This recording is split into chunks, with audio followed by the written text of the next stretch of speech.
I decided to make it public. Fuck it. Might as well.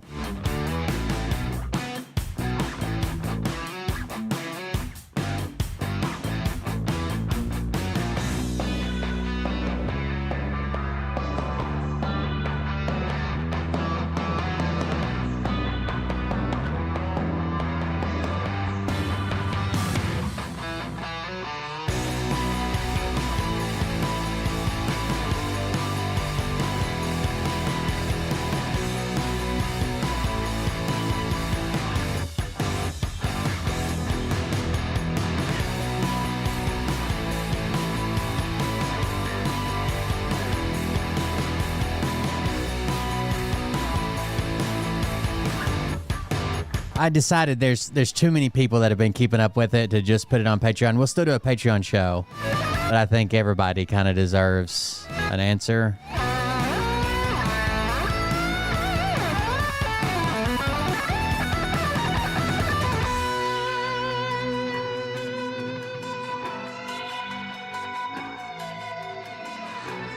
The bullshit we had to go through the last few months, actually, 3 or 4 months.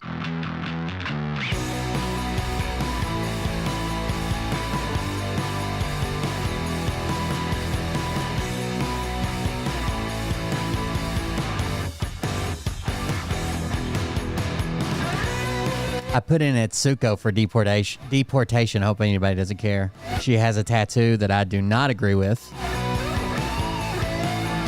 It's the famous Boner Garage tattoo. Her and Mariah have matching ones.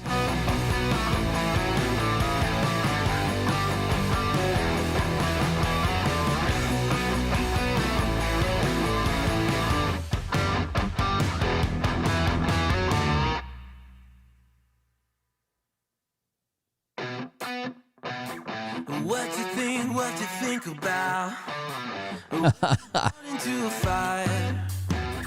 Let them burn it out. Sell them to the richest buyer. They want to let the world. The new right-wing standard.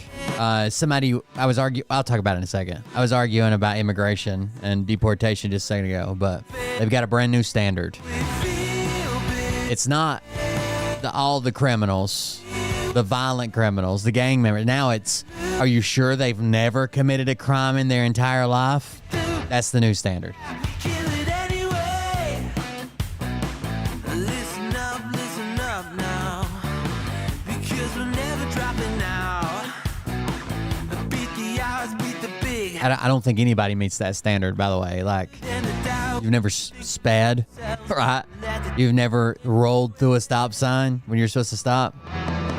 This is bigger than ourselves. We won't let the world burn away. Burn away. We feel. You've never spent 16 years roofing a woman and you've been married to her for 15 of those. Come on. One day she's gonna wake up.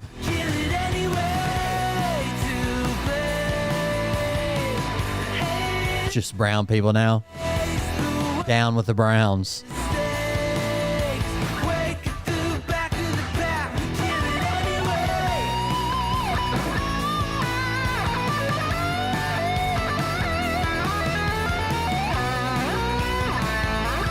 Calm down there, Boner Garage. You may be out of my league, but the Boner Garage tattoo at least brings you down a couple points.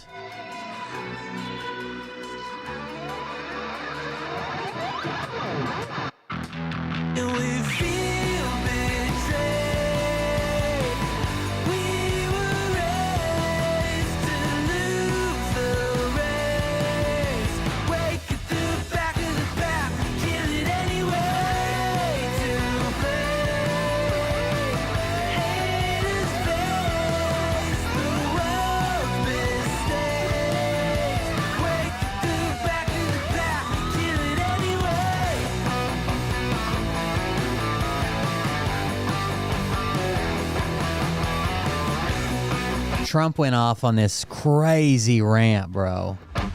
Like, crazy rant. I guess they're all crazy rants. I don't know. He's got a lot of them. Roll the intro. We're here. Hey daddies, it's me, the Linda Binda from TikTok. I wanted to make this video because I wanted to thank you for watching Cold Beer Confessionals with Will Bird. I think that's just incredible. I've watched a few episodes and I'm just like very intrigued. But you know what I'm most intrigued in is Jennifer Wink 1700 Big Daddy's meat stick. I heard that it's very thick, like a good old German sausage. You know, Linda and her coochie loves that. Oh, never mind. Let's not go there. Anyways, I hope you have a good show and enjoy it as you can. There's a lot of weird things that go on, especially when it comes from the realm of Linda Bindaland. So, enjoy the show. Thanks for watching. Peace out. Welcome, everybody. Let's get right into it, okay? This radical left lunatic of a judge, a troublemaker and an agitator, who was sadly appointed by Barack Hussein Obama, was not elected president. He didn't win the popular vote by a lot. He didn't win all 7 swing states. He didn't win 2,750 to 525 counties. He didn't win anything. I won for many reasons and an overwhelming mandate. But fighting illegal immigration may have been the number one reason for this historic victory. I'm just doing what the voters wanted me to do. This judge, like many of the crooked judges I am forced to appear before, should be impeached.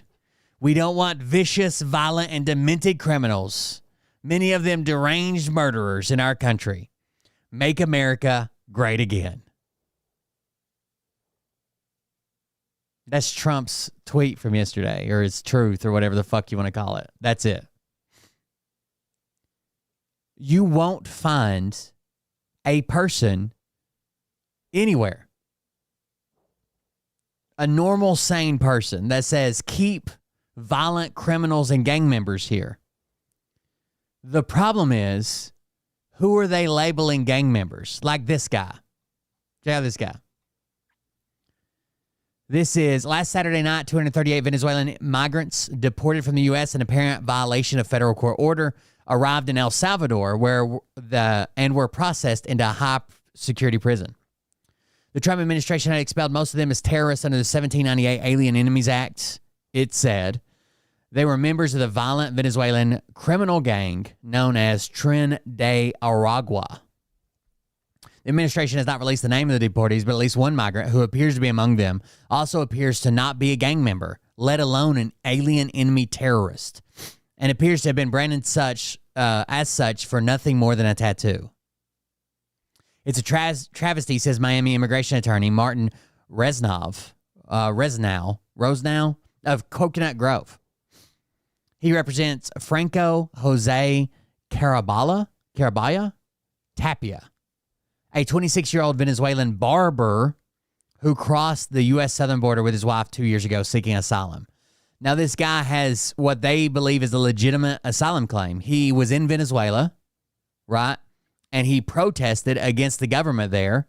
And because of protesting, he has been locked up there before. He has no criminal record because he was locked up without charges just for protesting against the government in Venezuela. Then after a few days, they just released him. It was basically to discourage him from protesting in Venezuela. So he moves here. He has a legitimate claim. Now, the right will tell you, we have no issue with people doing it the right way, going through the proper channels, doing the right things. But clearly they do. Because I was in an argument about this guy, and I was like, he's never committed a crime. He was here for asylum. He's doing the right thing. He's going to his appointments with ICE. He's meeting with them. He's talking to them. He's filling out the paperwork. He's been granted his asylum claim, living here legally. But he has a tattoo. And when asked about the tattoo, it's a tattoo of a clock with a time on it. It is the time that his daughter was born. His daughter still lives in Venezuela. He was hoping after this whole process was done to bring his daughter here as well. legally and make sure that she can immigrate to this country legally through the right channels. ICE labeled it as a gang-affiliated tattoo. Even though he has no proof of gang affiliation, he's never been charged with a crime in Venezuela or here, has no ties. He's even got a Facebook page. He does hair, right? He's a barber. It says when he went to his asylum application appointment in Dallas, Texas last month, an agent of the Immigration Customs Enforcement Agency, or ICE, noticed a tattoo on his arm. It's a clock with the time of birth of his daughter. It's this tattoo, right? There's a clock there, and it's got two hands on it. It's the time of birth of his daughter.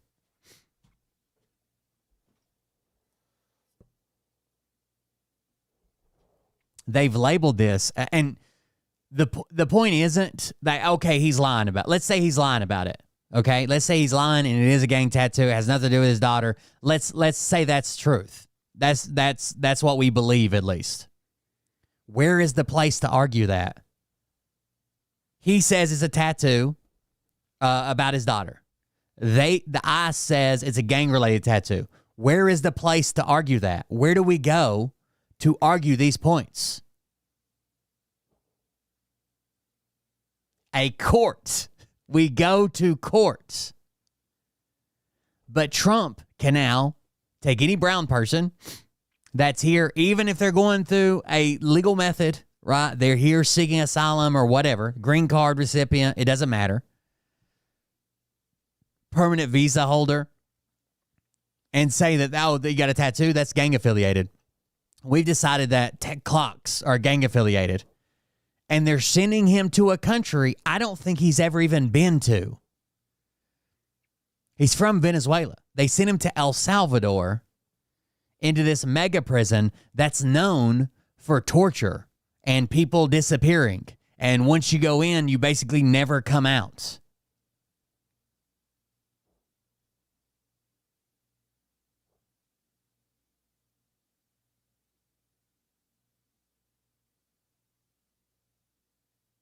How are people okay with this?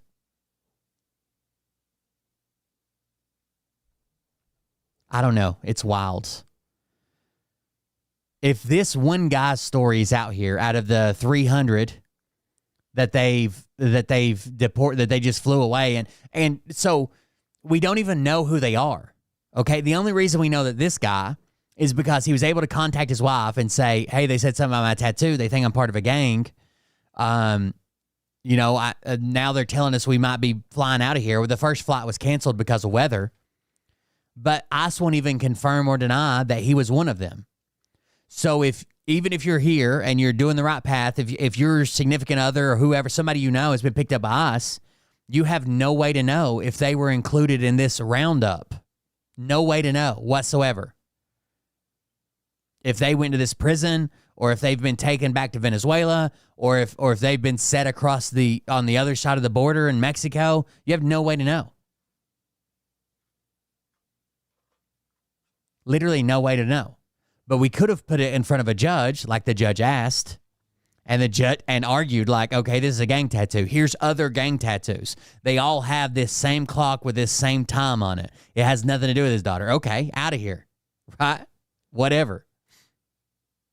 Or here's his cell phone records where he's communicating with other members of the gang. Something, anything other than this. This is crazy.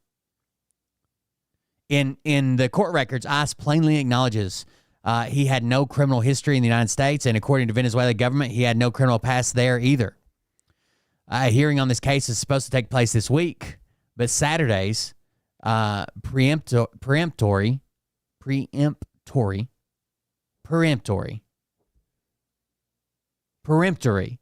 Okay, I worked through it. I'm not just hooked on phonics. Deportation. His lawyer denied him. His lawyer says he's denied of that due process, which is supposed to apply to undocumented migrants as well as U.S. citizens. He was going to court on Saturday, or he's supposed to take place this week, but he got deported on Saturday. Obnoxious. We fight for our clients' civil rights, and we're taught to abide by the Constitution. And this is just flagrant violation of everything we know. Secretary of State Marco Rubio said deportations were a historic measure to make America safer. But the Trump administration may have carried them out in defiance of a federal judge's ruling. So the Trump's administration's arguments now is the judge said, no, stop these flights.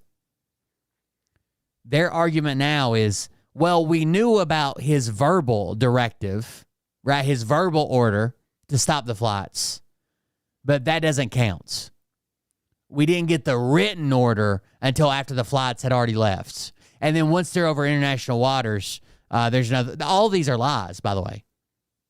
A judge's verbal order is the same as his written order, and there's no fucking clause written out for international waters. We don't have to listen to judges now. This is crazy. And then Tim Pool's over here fucking arguing like, no, Trump doesn't have to listen to judges. Yes, he does. That's how the whole system collapses if the president doesn't have to listen to judges. I can't overstate this. The entire system collapses if we're not going to listen to judges, and nothing comes of that. You may not like the judge's ruling, so you appeal it. You go to a higher court. And once you run out of courts, you're just fucked. But it can't be, I don't like this ruling, so I'm not listening to it. You can appeal it. You may even get a judge to rule on your behalf. And maybe I don't like the ruling. But that's why there's other courts. But the argument that you just ignore the court's orders is why the whole system collapses under that. The entire system collapses.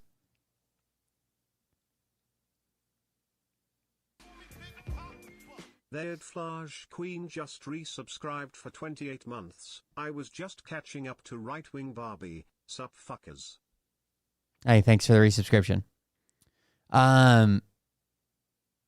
It said it was this week. It says, as just the biggest question hanging over the operation is how the U.S. authorities determined the Venezuelans were so-called gang member terrorists under that law. This week, President Trump's border czar, Tom Homan, said it was done through various investigations, through social media, through their activities, through their criminal records here and abroad. But again, this guy has social media, and it's all about him being a barber. I went through it all earlier. All of it. It's all about him being a barber.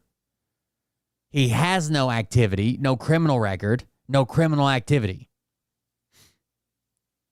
But this case seems to contradict Homan's claims of a thorough investigation. His 22-year-old wife told WLRN from Dallas the couple arrived in the U.S. in October 2023 after an often dangerous 3-month trek from their home state in Venezuela. There's another picture of them. The couple settled in Sherman, Texas, near Dallas, where they married last year and have supported themselves with barber and house cleaning work. His daughter, whom he insists his tattoo is dedicated to, is from a previous marriage and lives in Venezuela with grandparents he planned to send for her after he and his wife received asylum. It says he was a barber back home. His shop had a Facebook page. You can go look at the Facebook page. This is his barber shop from back home. There's nothing gang related in any of this. Like, it's sharing posts and memes and him being a barber. Where's this big investigation? They literally rounded up people from Venezuela, and if they had tattoos that in any way, shape, or form they could claim were gang related, they all got shipped to El Salvador for some reason to prison. We shipped people in the United States to a prison in El Salvador where they likely will either have to join a gang now or may never leave. It may be a death sentence.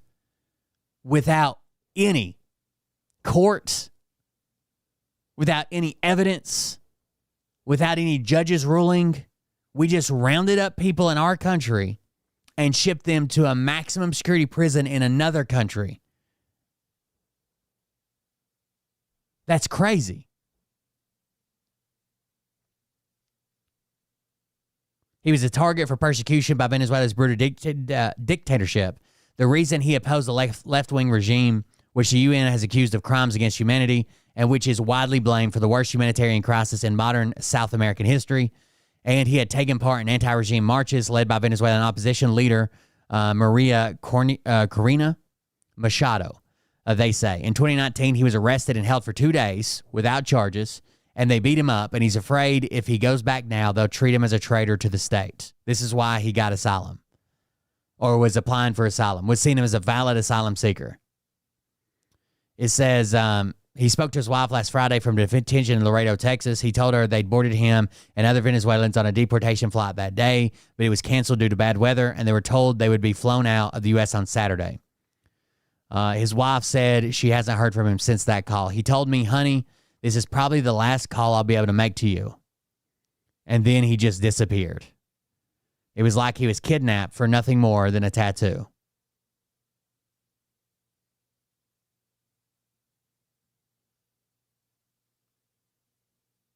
Like, we can't do this to people. We can't do this to people and then claim to be some type of moral high ground. Obviously, this isn't what the show's about tonight, but fuck. Like, everybody has tattoos now. Like, I have a tattoo of a hummingbird. If suddenly they say, oh, hummingbirds are tied to MS-13, like, I can just be sent to a foreign country's prison.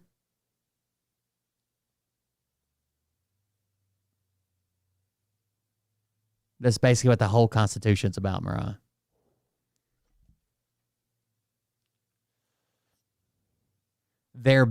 His best hope for freedom now is that the Salvadoran presidents will deport him from prison back to Venezuela, where he knows he's a political target.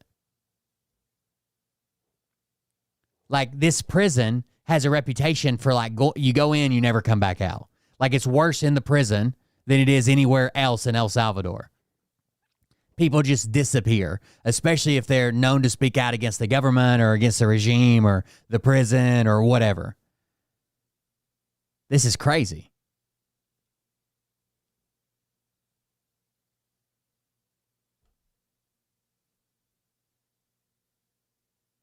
If anybody would have taken these people and made a case and said, hey, they're all gang members. Here's how we know. Here's the evidence. Here's that. Even if I didn't agree with it and I'm like, you're kind of reaching, at least we had a case. Right now, what it looks like is you took anybody that their home country said Venezuela. You saw how many you could fit on 2 flights, and any of them that had a tattoo or maybe didn't, had any ties, anything that you could do to tie them to a gang, whether they're a part of it or not, right? In the U.S., when we tie people to gangs, we have to have multiple markers. Like, maybe they're wearing red. Maybe they have a tattoo that says MOB. Maybe they're doing this. Maybe they have to have enough markers. Not one. Not one. They were granted the TPS in recognition that deporting these people back to Venezuela would be inhumane. But Trump comes in and sends them to prison in El Salvador. It's TPS is temporary protected status. They were given temporary protected status because the government decided that sending them back to Venezuela would be inhumane.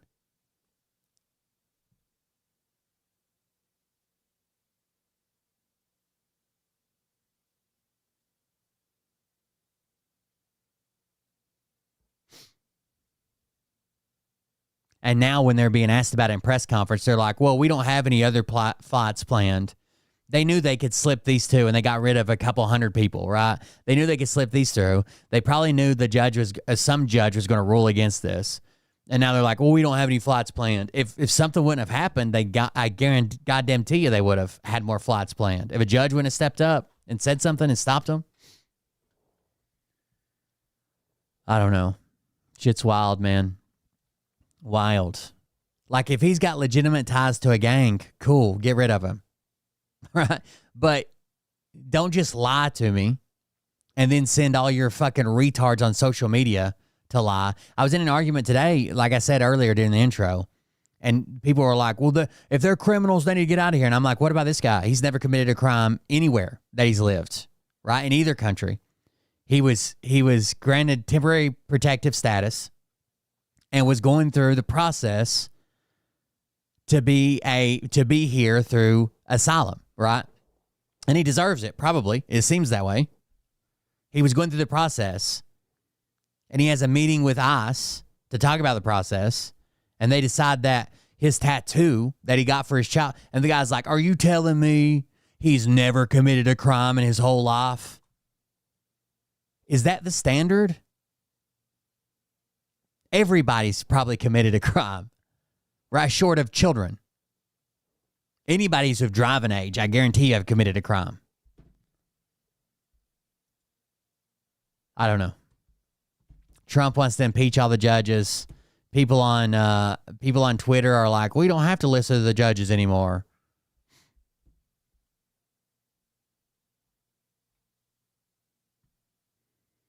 Nope. Fuck off with the Trump must listen to these judges. Holy fuck. That's Tim Pool's official stance. Because he saw a headline that says judge orders Trump administration to return 2 trans prisoners to the women's facilities.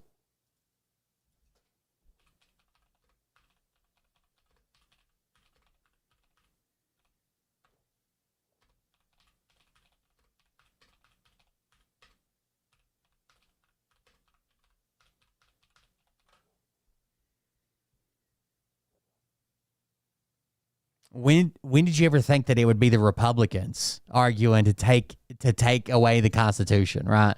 To reinterpret the 14th Amendment and to take away constitutional rights for people and don't listen to judges.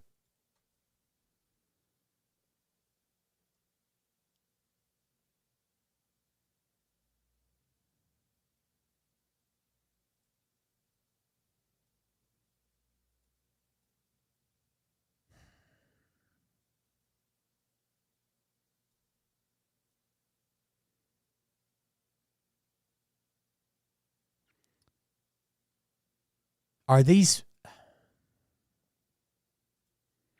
people fully transitioned? Could you imagine the danger they're in a men's prison?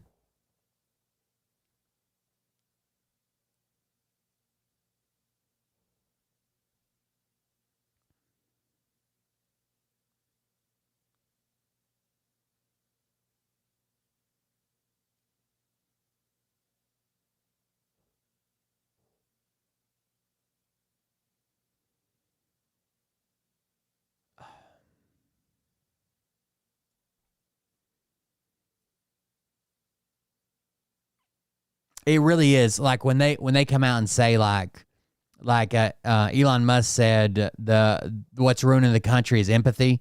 Like they legitimately believe it. They legitimately believe it. By the way, we got this guy. This is funny. I don't care who you are. This is the Misfit Patriot. I've seen him comment on a bunch of stuff. Here recently, he apparently called out the left wing and the right wing. Here it says, called out the radical left, called out the radical right, canceled by both, told by both of them to get fucked, still standing. Right? The Misfit Patriot. He is a hardcore MAGA guy. Right? So, I think I already searched this. Oh, no, it's just Misfit.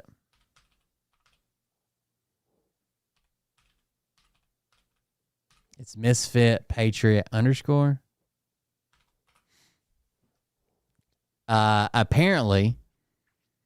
apparently he got kind of called out here, okay? So he posts this. Okay, first of all, it says, I don't usually get emotional, but this is one of the rare times I'm very fucking emotional. I'm ready to go to war with my own party over this shit, and it's time more people join me. If you're an enemy of Zionists, you're an enemy of mine. If you hate them, you hate me. If I'll hate you right back, I don't give a fuck who you voted for. So here we go. Okay, I've made several videos like this over the past year and a half, so let's do another one. If you're anti-Zionist, you can go fuck yourself. Yeah, that's right. If you say I'm not anti-Semitic, I'm not anti-Jew, I'm anti-Zionist, eat every dick until the end of time and then eat some more in hell. Because guess what? I'm a Zionist. I believe that the Jews have a right to live in peace in their ancestral homeland. And that's what Zionism is. So when you say I'm anti-Zionist, you say I'm anti-misfit. And if you're anti-misfit, get fucked. Yeah, I'm an American patriot and Christian Zionist, and yes, you can be both. Because I read the Bible, and I love my country. See, Okay. I'm not going to fucking sugarcoat. So he does this version of like manly patriot, like liberals are women or whatever. This one bit. If we are friends, if we have mutuals, if we voted the same way, if you consider yourself on the same side, if you're MAGA, whatever, it doesn't fucking matter to me. You're a huge piece of shit. And There are 2 clips floating around of Elon Musk. One of them, he's talking about his dealerships being attacked, and he's like, I was a Democrat because I thought they were the party of, you know, helping people and of empathy. And then another one saying that empathy is destroying the way of life in America. And the clips are like from 3 days apart. and you can get fucked. You see, I'm not down with espousing the ideals of Adolf Hitler. I'm sorry, I'm not. And if you don't think that that's what you're doing, you're fucking retarded. Because yes, you are. 95% of fucking Jews are Zionists. If you hate 95% of anything, you hate that thing. There are 16 million fucking Jews out there, and let's say 800,000 of them agree with you. You might as well be saying, I'm not racist, I got a black friend. I don't have an issue with Zionism. It's the people that are Zionist over everything else. You can't be America first and Israel first. You're a fucking moron. Do you realize that the people that you are aligning with, you make excuses for the innocent Palestinians and the evil Zionists that are creating a fucking genocide, even though you guys don't ever fucking talk about another fucking genocide ever! You care more about the USS Liberty, a friendly fire incident in the fucking, 60-something fucking years ago? No, that's more important than the fucking Christians being slaughtered in the Congo by radical Islamic terrorists. Over 67,000 terrorist attacks under the fucking name of Islam in the past 50 years. And you guys think that the 0.2% of the fucking population is the problem. Again, you're fucking retarded. And if you hate me because I'm a Zionist, I'll hate you right back, motherfucker. This is the fucking hill. I will fight for them, and I will fight you for them, because nobody else will. They don't have anybody else. They got me, motherfucker, and I'm a fucking enemy you don't want. You don't want him as an enemy. He is tough guy MAGA, as tough as they get, right? He is this,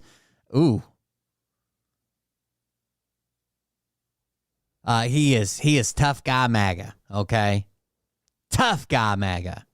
You can't be a man's man and not be right wing. That's what he does. But then MAGA did what they do, right? And they started looking up his history on the internet. And it turns out he has an account on a website called Growler. On a website called Growler.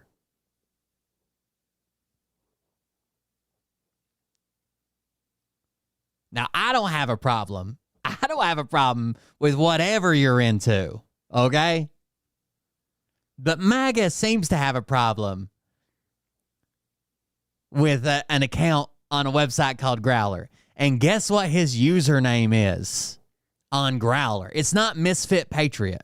Oh, no. It's not Misfit Patriot. His username is Fist Me.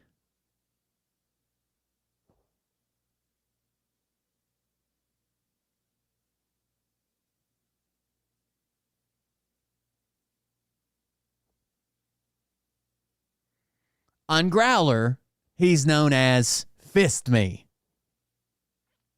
And while we're on the topics of fisting, he also has a previous charge for beating an elderly man. Assault against a senior citizen.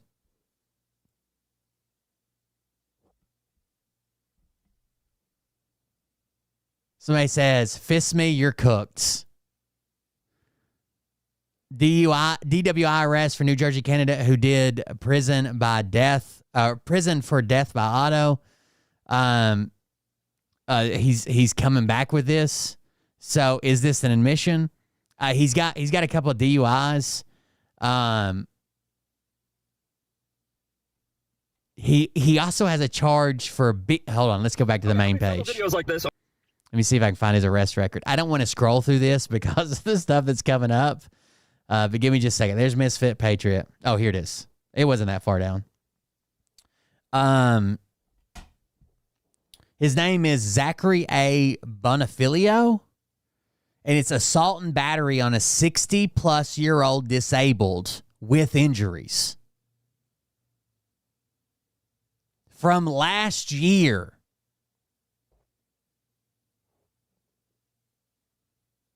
From July 6th of last year. Assault and battery on 60-plus-year-old disabled with injuries. What the fuck, dude?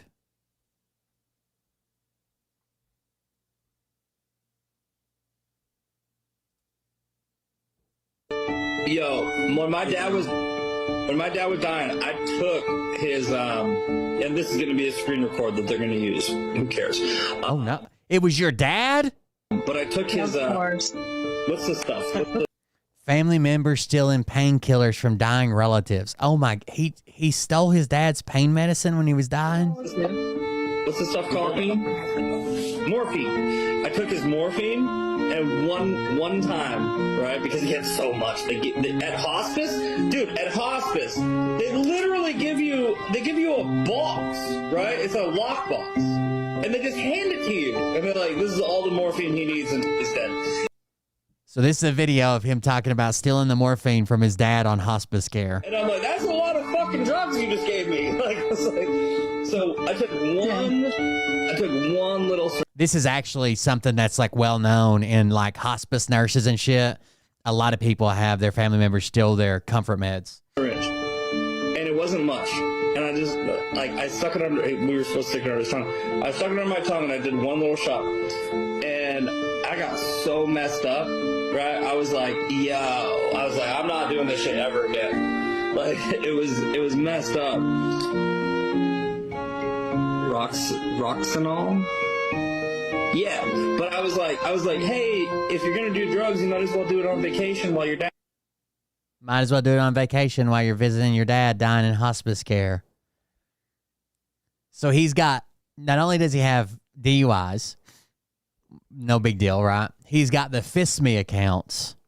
And then, oh, here he is when he was arrested. Open image in a new tab. I'll bring this over here so you have something to visualize because I can't scroll through this. There he is. Assault and battery on a 60-plus-year-old disabled with injuries. In 2024. In 2024.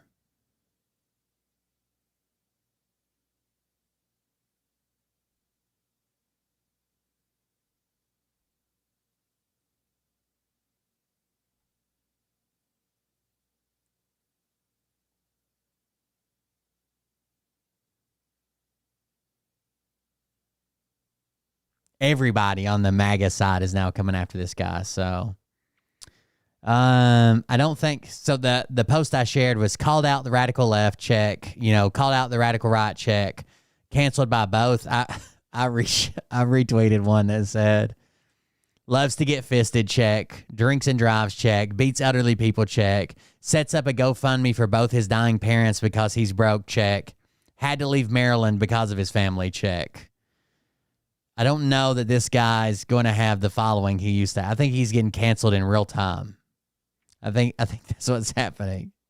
I think that's what's happening currently. All right. Thought that was interesting. I still got to watch the Trump. Oh God, here. I think the Kremlin. This interview.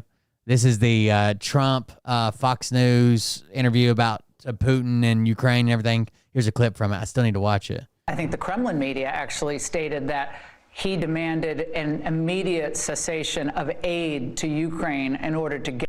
Yes, Putin has said through the Kremlin media that the only way that he was going to do a ceasefire. By the way, they wanted a 30-day ceasefire. I think he only agreed to a ceasefire in the energy sector in Ukraine, like their power plants and shit. What the fuck? That's not going to help anybody. And Trump says it's because they've got thousands of Ukrainian troops surrounded. That would be even more reason to have a 30-day ceasefire, you fucking retard. You're all about stopping the killing, right? But then Putin comes on the Kremlin and says that what he got for that was a stop to the aid in Ukraine. That's what he demanded for the ceasefire. Trump says none of that happened. That he demanded an immediate cessation of aid to Ukraine in order to get to this multi-step deal. No, he didn't. We didn't talk about aid. Actually, we didn't talk about aid at all. We talked about a lot of things, but aid was. It isn't true. I think the Kremlin. As far as I can tell, it isn't true. So he claims that Vladimir Putin is getting his ass kicked by this aid, by the foreign aid, right? They can't even run successful bombing missions. That's why when the intelligence stopped, that was a part of this aid, that they were able to bomb indiscriminately. But once that aid is going, that you don't see these successful bombing runs like we had. You're telling me that Putin never once brought up aid or intelligence or nothing that we're giving to Ukraine? I find that hard to believe. I find that very hard to believe, but that's Trump's current stance. I want to watch the whole interview. I haven't watched it yet. I need to. Yeah, we'll check that out. All right, let's get to the manifesto. So I told you guys I would share the manifesto. Here we go. This is what we've been dealing with since November. Since November of last year. And these are just the major points, but I want to break them down. These are, of course, just my opinions, the way that I saw it through my eyes, and the way that I was able to document it, okay? So here we go. Yeah, I saw the part of the interview where they're like, well, you're treating Russia better than you are our ally Canada. And he's like, that's because they should be the 51st state. They should be the 51st state. So anyways, this is the document. We've been going through this since November. Because this person made a post you're going to see in a second, and Mariah responded to it with what we know to be the truth. On social media, he got his feelings hurt, and then he lashed out. He reported the campground to FEMA, even though the campground is a business, it didn't receive any funding from FEMA. He reported us to our state conservation agency for burning storm debris, which is 100% legal. He reported my family personally to CPS. He tried to weaponize CPS and then bragged about it. But you're about to see everything that happened. There's a little bit more backstory that he was asked to leave the campground back during the summer, or he wasn't asked. He claims that. He claims he was asked to leave, like ran off from the campground. This didn't happen. It was a time where he wasn't keeping an eye on his own child. The owner addressed that. He flipped out on the owner, whatever, went his separate ways, and then took a job out of town, then came back and moved out of the campground. He was a resident there. He was actually our neighbor right across the street from us. So here we go. On November 1st, 2024, the property manager at an Old Chucky Gorge campground, Lisa Nash, was made aware that Kyle's girlfriend had left him. She was a former employee of the campground and had spoken to several employees in the past, as well as the campground manager, Lisa, about his verbally and physically abusive attacks, and contacted Lisa to tell her she had finally left and was safe, and Kyle did not know where she was staying. Okay, so this is kind of the setup of this. His girlfriend left him, she left while he was gone, fled, basically. Didn't confront him, didn't say I'm leaving, didn't nothing. Right, while he was in the house, she packed all her shit and left. She called to let us know that she was safe and that she was somewhere where Kyle didn't know. Okay? That's how it all kind of started. Over the next 2 weeks, Kyle was seen by the manager, residents of the campground, and others on property coming onto the Nolichucky Gorge campground property, walking through the entire property as if he were looking for something. Now, I continually use his name because it gets very confusing when you're reading something like this and there's a bunch of they, them, he, she, whatever. So you're just going to see me use the name a lot and very little pronouns. It's going to get annoying, but it's an easy way to keep track of everything. Naturally, the manager and other residents of the campground believe that he may have been there to see if his ex-girlfriend was staying there. That's the whole premise of what he just keeps showing up, walking around and leaving, looking around at everything and leaving. walking around, looking around at everything, leaving. So we talked, and we're like, you think he's looking for his ex-girlfriend who fled away from him? That's the best answer we could come up with, okay? Residents, visitors, and the property manager discussed the possibility and what, if anything, should be done about it. Ultimately, it was decided that it may be in everyone's best interest if the property manager spoke to Kyle, when possible, and asked him not to return to the property. It's weird that you're here.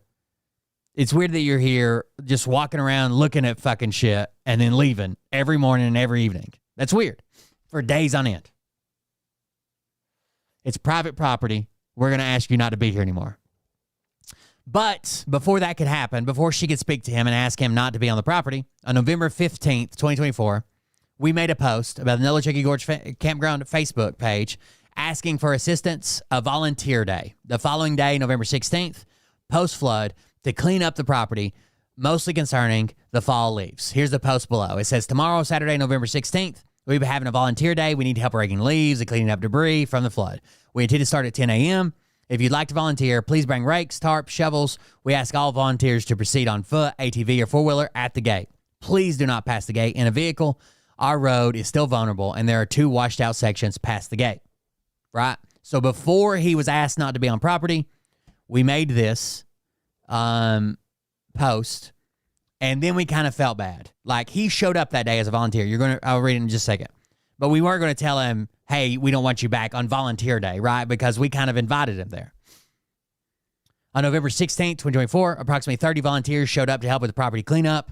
One of the volunteers was Kyle and his minor daughter. Other volunteers from the community were also there, along with residents of the campground, including William and Mariah Bird and their 2 minor children, and the campground caretaker, manager, Lisa. Work was conducted clearing leaves, as well as the destroyed structures, and most of the debris was burned. All work was carried out without incident. The minor child and other minor children played together while work was carried out, including a little over an hour-long period in which Kyle left his minor child on the property under the supervision of another resident of the campground, and Kyle later returned to gather his minor child and leave for the day, right? So he had no issue leaving his kid there under our direct supervision, left for whatever reason, I don't know why, and he come back and got her.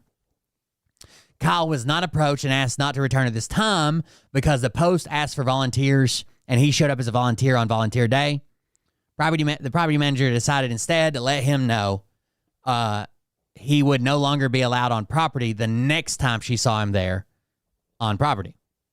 On November 18th, at approximately 11 a.m., the campground manager saw Kyle on property and made the decision to speak with him about no longer being on the property. A short, mostly cordial, back and forth was exchanged, and Kyle left the property after being told he was no longer welcome back there. He basically said,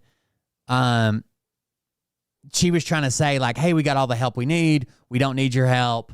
I know you got a lot of stuff. You said you were complaining you had a lot of stuff you needed to do or whatever. We're fine. We don't need you here. And he's like, well, I can come back and and she had to say, like, we don't want you on property. Okay. We just don't want you back here.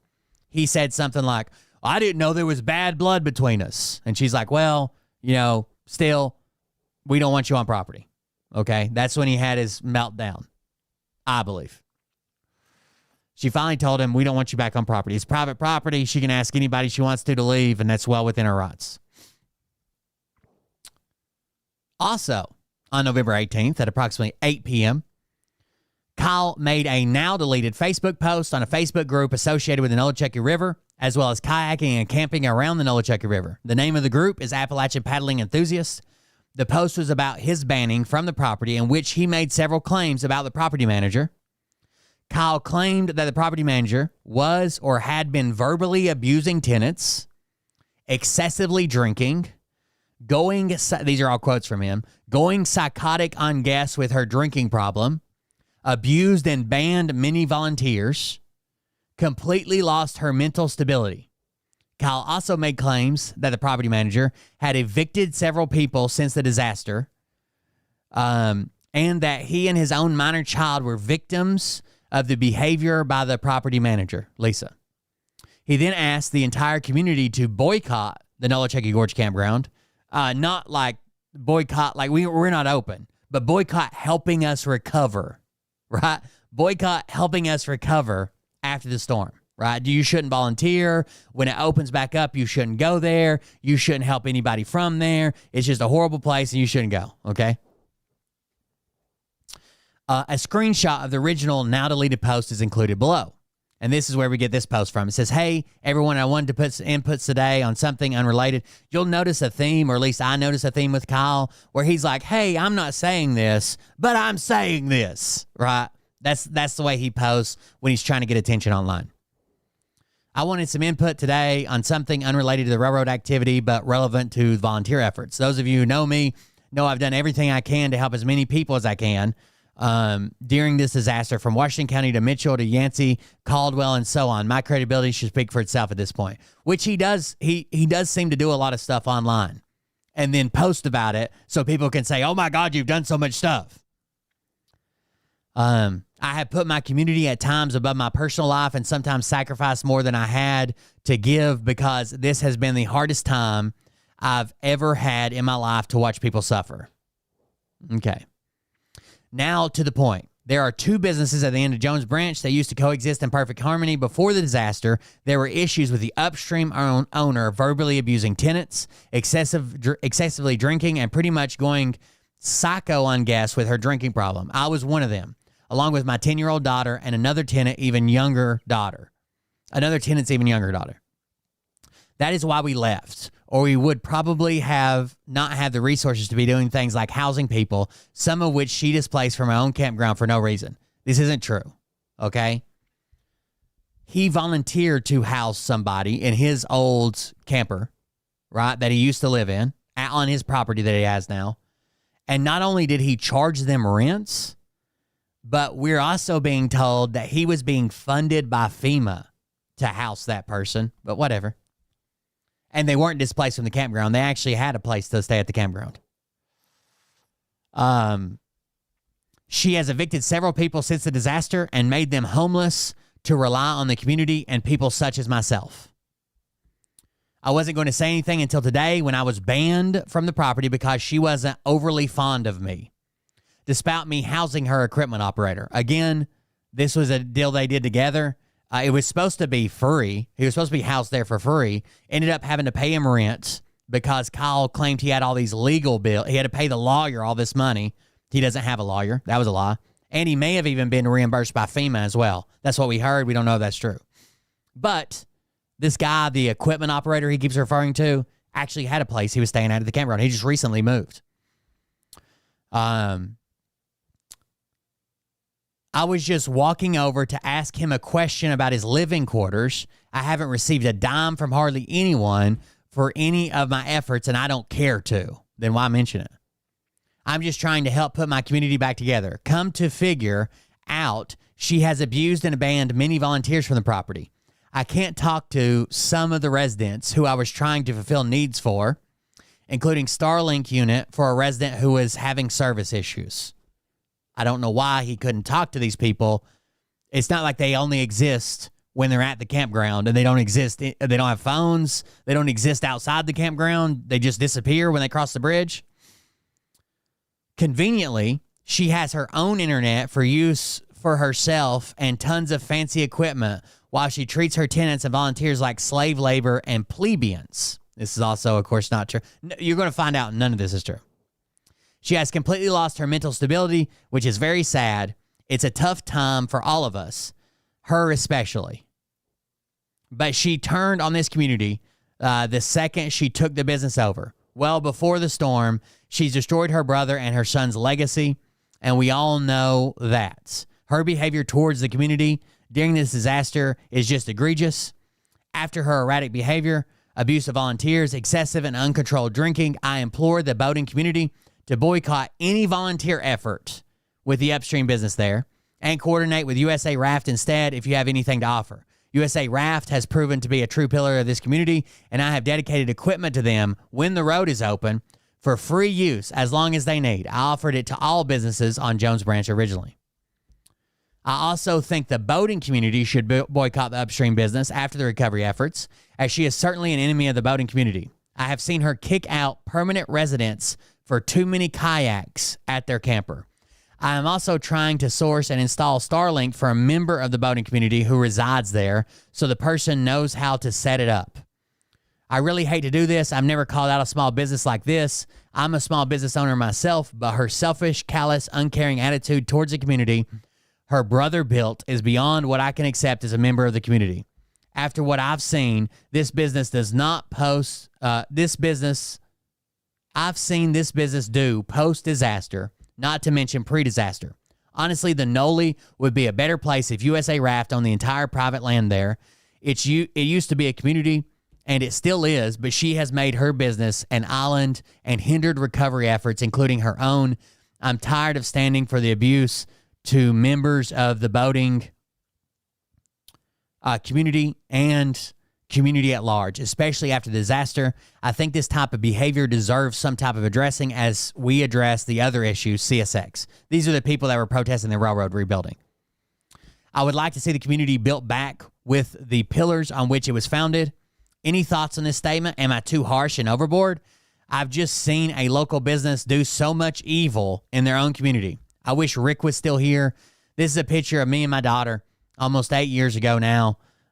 Rick took it, and I have so many firsts there with my daughter. This post breaks my heart. I've sat in solitude and reflected on this all day before deciding to post, but I'm going to just do it, and whatever will be, will be. So at what point should we boycott a local business who has proven to be bad for their own community? So again, he put all this shit out there. None of it true.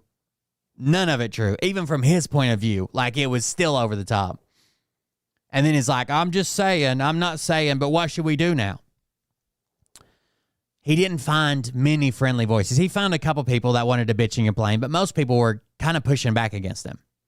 After this post was made, by Kyle, there were many comments made on this post and in response to it. Some of the commenters agreed with this statement while others did not. One of the comments made in this post was from Mariah Bird. Mariah Bird made a comment to clear up some inaccuracies that she believed were in the original post, clearing up why Kyle was banned from the property and also why Kyle originally left the property as a tenant earlier in the year, which was an incident involving Kyle's minor child swimming unsupervised in the river on a day with exceptionally high water and fast flow.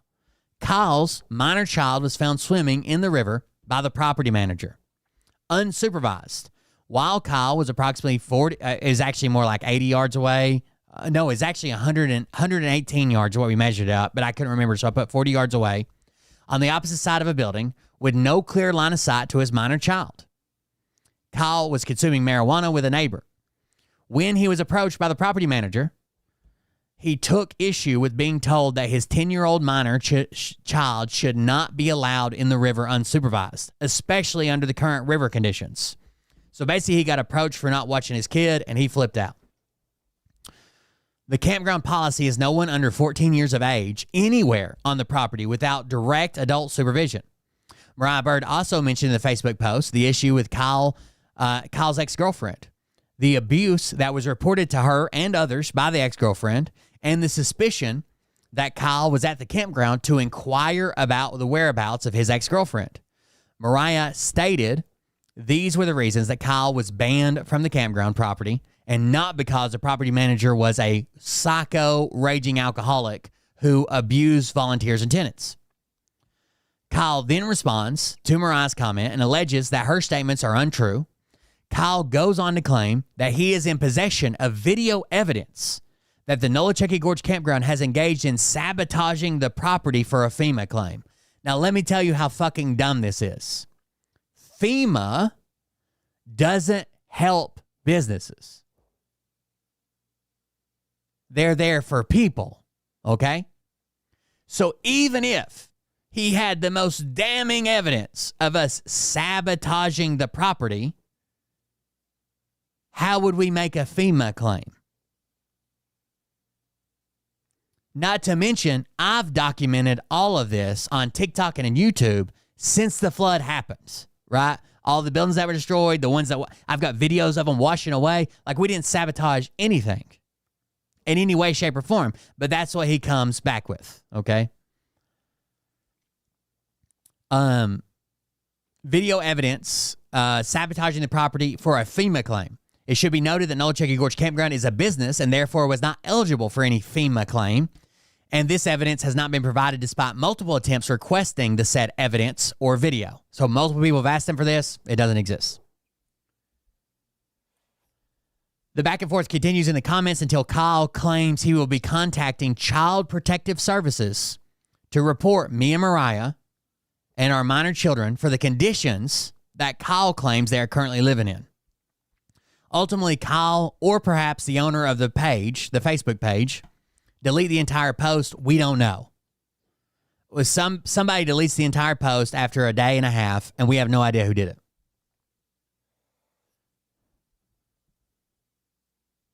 Available screenshots from the post are included below. Because the post is deleted, the screenshots included do not represent the entire comment thread, but rather the screenshots that were saved before this post was deleted. Now, I haven't updated this, but I do have some more screenshots of this. I think I got about all of them now. But we see these are the comments under it. This person says, this is spot on, well said, and to the point. I've been banned from both properties. Well, then you don't have an argument, right? Like if you got banned from both properties who have two completely different managing styles, then you don't have an argument. But he responds to that. It's really sad. I'm sorry you got banned from both properties as well. They've been really cool through all this. I know there was a bit of mental overload, but I've got nothing but love. Whatever. Talking about the other property. Someone else commented, people treat me as they treat themselves, not my problem. He says, that's why the way I feel too, but many river people have lost their community to poor ownership and gentrification. Gentrification is one of the claims. He's lost his river community to gentrification.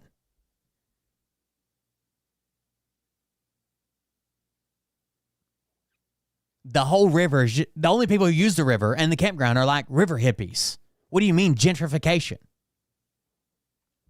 Anyways, we need our community back more than anything right now, than wealthy landlords. Wealthy land. So he's trying to make the argument that the manager is some type of wealthy landlord, some type of Marxist ideology, eat the rich kind of deal.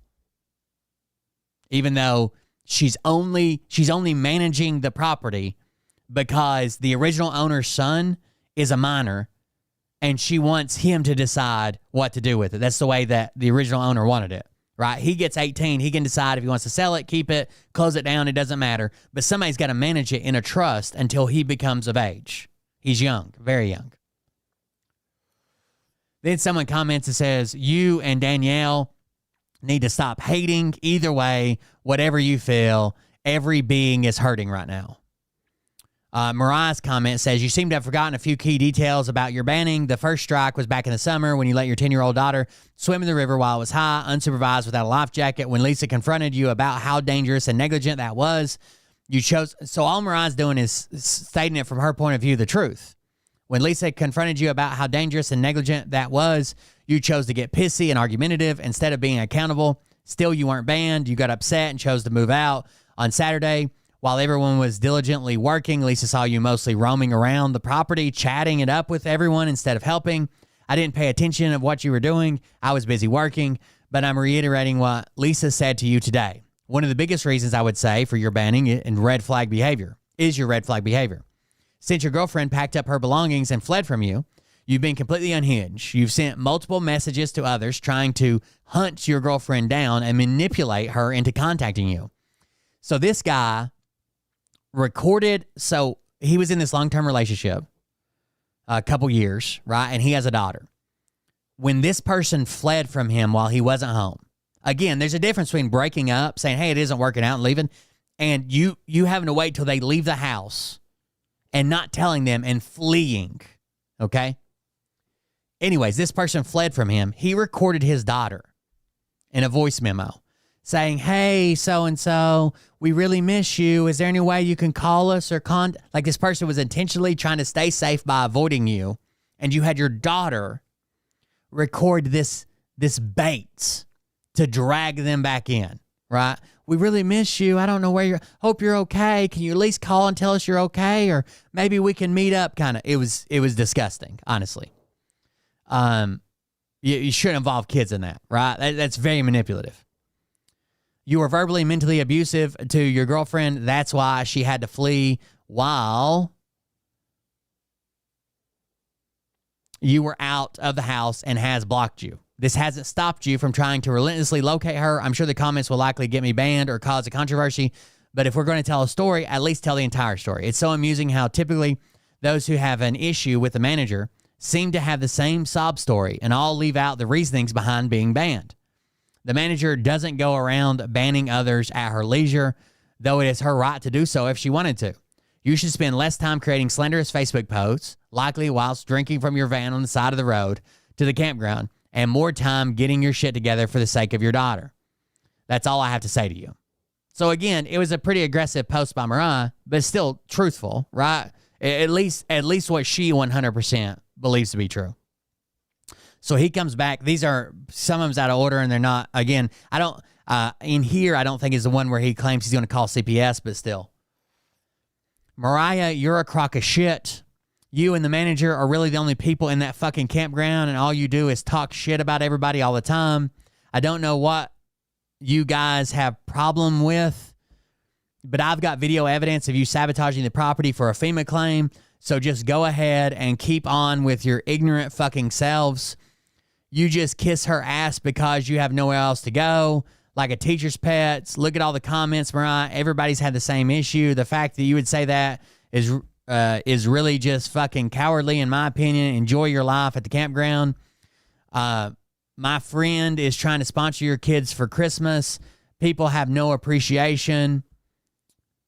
That's why you keep getting no help. Everybody else has free labor except you guys. You know why? I guess. So he mentions that the church came around and got all the kids' names for like a Christmas list, right, after the disaster. Ends up, Mariah's grandpa's girlfriend is the one who got our kids anyways, but whatever. Mariah says, haha, sabotage. You really are unhinged to the fullest extent. You have zero idea what goes on here. You only sneak on property to see if your girlfriend is hiding here and bail. Good luck with your endeavors. I'm sure they will go over about as well as it did for Kenneth Woody. Like I said, I wish you'd put this much effort into being a parent instead of these manic episodes. Mariah, you're an idiot if you think I'm going down there to look for my ex-girlfriend. That's the last place she'd be. I just wanted to know if it was over because she was my daughter's mother for 2 years. Stop trying to manipulate stuff. You don't have the intelligence nor the facts to keep up with what's really going on here. Why don't you read the comments around you? Nobody's really agreeing with what you have to say. Yes, the river was high that day, but I am her parent, not you nor Lisa. You can't verbally abuse your tenants, and I'm not the only one. It was a frequent common occurrence, and you're going to deny she's a raging alcoholic just because your kids aren't in shape to swim at that level doesn't mean I am. I'm a class 5 kayaker. What are you? And I'm on the phone with my ex-girlfriend right now, so stop saying these things that aren't true. You're twisting facts to slander me. Be careful with that, Mariah. I'm telling my ex-girlfriend everything you're saying about her business. It isn't true. I don't care, but she does. You have no idea about our lives. You're all a bunch of judgmental, 2 different words, judgmental drama queens in that office, and good luck in life. By the way, his ex-girlfriend called Mariah and thanked her for standing up for her, said that she was thinking about giving in and going back and seeing him and his daughter. But the way that he acted in this post made her realize that that was a bad idea and thanked Mariah for standing up for her and against Kyle. So what he's saying about she doesn't want her business out here is just a lie, okay? The very next day he called. Mariah says, haha, sure, Kyle, unlike you, I don't need validations from others, nor do I need them to agree with my comments. The manager had the right to tell you you're a neglectful father. You just didn't like hearing it, nor can accept it. Whether my kids are in shape or not, I don't neglect them and endanger them by allowing them to swim in the river unsupervised. I don't give a fuck if your daughter is an Olympic swimmer. She could still drown, and you wouldn't have known. You would have had no idea as you were facing away from the river smoking a bowl. And sure, I bet you're talking to your ex-girlfriend. Did all those recordings you manipulated your 10-year-old daughter into making finally manipulate your ex-girlfriend into contacting you? I doubt it. But you're an unhinged, pathological liar, so whatever you say, your ex-girlfriend has my number and can contact me again if she needs to. Get off Facebook. Go collect your child from whoever you've dumped her on and focus on being a better father. And don't you ever make a slide at my children again. Comments like that just show what a real lowlife you truly are. Cause all the fuss you want. You'll move on to another crisis in a week or two, or go quiet like the last lunatic that attempted to take the manager down. Best of luck with that. Okay, that's the screenshots I got in here. On that very same day, November 18, 2024, Kyle left a review under the official Nolichucky Gorge Campground Facebook page.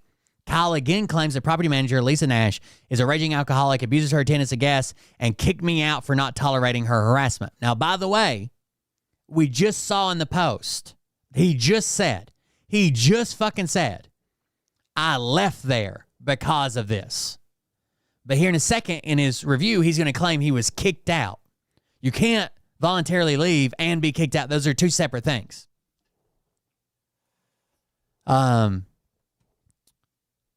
also makes claims about Mariah Bird as unhinged bipolar and makes claims about the campground taking advantage of volunteers while collecting FEMA money, which they fraudulently sabotage their property and vehicles to increase their claim. Kyle then advises people who may read this review don't help these people as they are a bad business. Kyle then mentions an unknown male manager. Kyle states, it cost me serious mental anguish and now 3 forms of litigation due to harassment of the staff from this campground. Kyle goes on to further advise future permanent residents that he is glad to share more info and experience, and claims, I have lots of videos recording from my time spent there. A screenshot of the review. So here's his review he left. Same day. A little bit later, but same day. The current owner, Lisa, is a raging alcoholic and abuses her tenants and guests. She screamed at me and me for letting my daughter swim in the river, then kicked me out for not tolerating her harassment. Now, again, he claims he left because he was being abused or some shit, right? Mental abuse. But now he claims that he had to. He was kicked out. The office manager, Mariah Bird, is an unhinged bipolar. See pictures below of the harassment I've got since this review. Since the disaster, they've taken advantage of volunteers while collecting FEMA money. Again, FEMA doesn't give money to businesses. That's not something they do. Which they fraudulently sabotage their property and vehicles to increase their claim. We didn't have any vehicles destroyed in the flood. Don't help these people. They are a bad business. Below is a manager harassing me since I made this review and the 2-hour-long YouTube video of his rant. It cost me serious mental anguish and now 3 forms of litigation. 3. Due to the this motherfucker tried to stand up in the middle of court, in the middle of civil court, and say that he was trying to find a lawyer to represent him in a criminal complaint against me. You know what you don't need as the victim of a criminal complaint? A lawyer.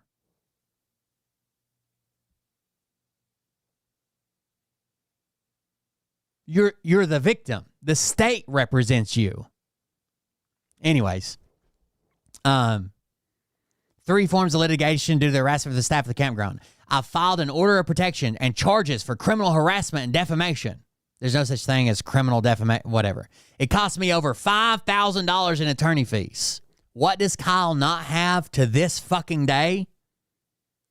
An attorney. It cost me $5,000 in attorney fees, and he's never consulted an attorney in any matter that has to do with this court. He's filed everything by himself, and it's all been wrong. He shows up by himself without an attorney, and every time he gets laughed at because he doesn't have an attorney. But he claims he spent $5,000. It's cost me over $5,000 in attorney fees. Don't make the same mistake I did. This used to be a good campground since the owner passed. This is what it's turned into. So sad I brought my family here to live. I'm glad to share more info for future permanent residents about my experience. I have lots of videos and recordings from my time spent there. So sad it's come to this. Moving on. On November 20th, a private caregiver for the property's manager's husband. So the property manager's husband has dementia, and they have a private caregiver that comes in. She was walking into the campground on Jones Branch Road at approximately 9 a.m. when she saw Kyle parked on the side of the road, approximately 1 mile from the Old Chucky Gorge campground. Kyle stopped her to speak with him. Kyle asked the caregiver, "Are you with the state? Child Protective Services?" The caregiver responded no and continued on her way. Once she arrived at the campground, she informed the property manager, as well as Mariah and William Byrd, sworn affidavit to be provided. On the same day, by the way, I'm not like a legal person, by the way. I just typed all this out, but the lawyer did thank me. It's probably not all correct, but I tried. On the same day, November 20th, 2024, Kyle sends a text message to another resident of the campground, Rob. Kyle tells Rob, I called CPS on her. I also filed a lawsuit in court, dude. She is digging her fucking self a hole. In reference to Mariah Byrd and retaliation against Mariah for her comments on Facebook, Kyle also admits to purposefully linking it to my profile. Now imagine this. Imagine you're showing up to court for damages, for defamation, okay? And you have text somebody that says, I linked it to my Facebook page so more people would see it. When you're suing somebody for defamation or some types of damages, you have the responsibility of limiting those damages as well. So let's say I do a YouTube video that nobody sees. Right? Let's say 10 people see it, and I damage you in some way. If you take that YouTube video and go onto your Reddit account that has thousands of followers or some shit, and post it and post it and post, and that's where all the views come from, you're not going to win a goddamn thing. He says in the text message, I purposefully linked it to my account so people will see it. This guy claims to be a legal expert in North Carolina, but not in Tennessee. Anyways, I purposely linked it to my profile when referencing that Facebook page. Kyle then goes on to warn this other resident, be very careful operating that equipment out there. I'm serious, dude. If you don't want to get involved at this point, I would stay away from there or stay away from the campground. There are going to be some heads of state.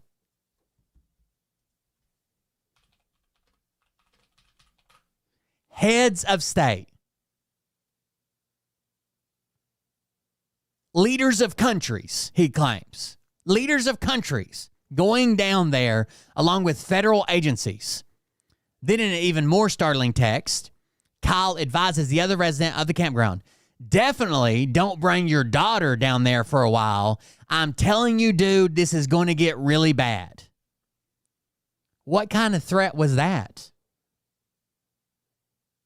What kind of threat is definitely don't bring your daughter down there? This is going to get really bad.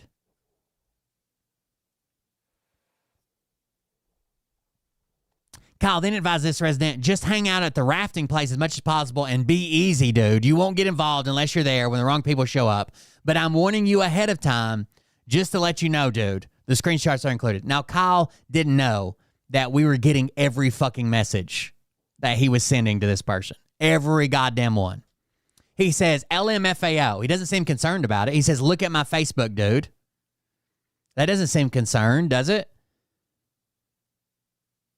Laughing my fucking ass off, look at my Facebook. Whatever. What's going on? I called CPS on her. I also filed a lawsuit in court. She is digging her fucking self in a hole.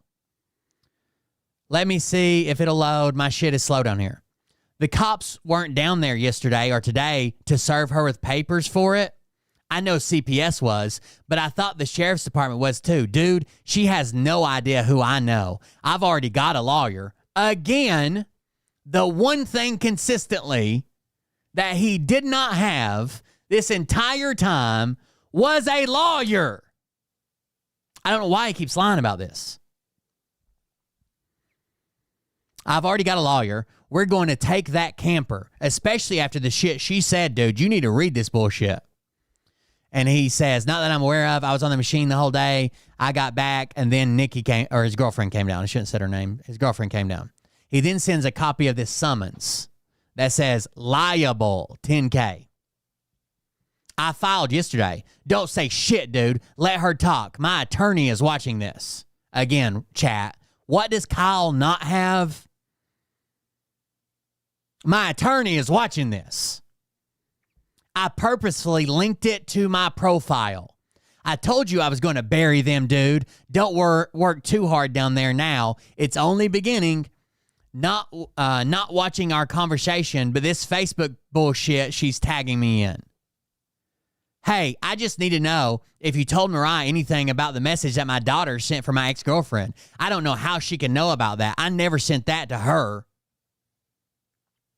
Sorry, I'm at the rafting place with my girlfriend, but Mariah told me that your ex-girlfriend told her about that message. That's all I know. I don't know what's going on, but I honestly don't want anything to do with this. My life is a wreck. Being involved in this is the last thing I need. I hope you understand that I've never let anyone know about the actual message.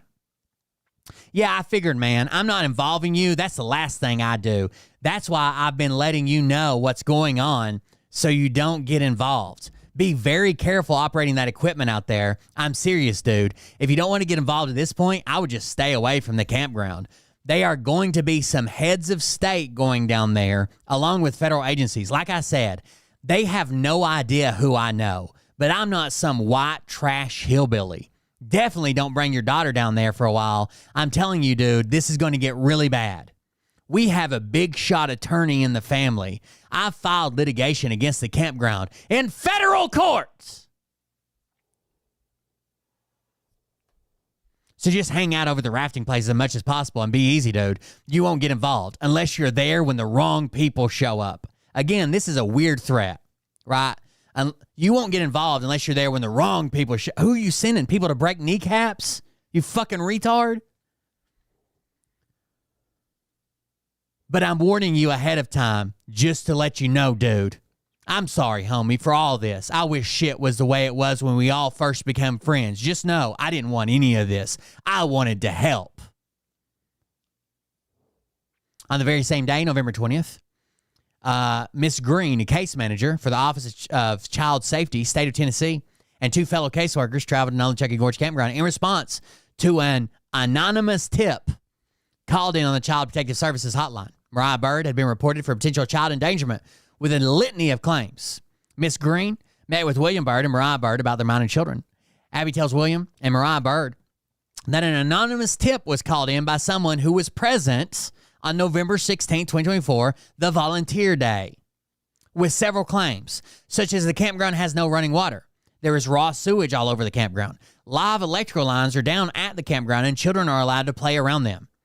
There was a structure fire, and that children were allowed around or in the fire and smoke and became sick and vomited. These sick children were refused any medical treatment for their illnesses. That there was a vicious dog at the campground which would attack anyone on site, and that the area of the campground was not suitable for anyone to be there for any reason. Miss Green and her two associates spoke with William and Mariah Bird and both of their children. They also toured the entire property, took photos of the property and living conditions, checked on all alleged claims, and even spoke with the property manager.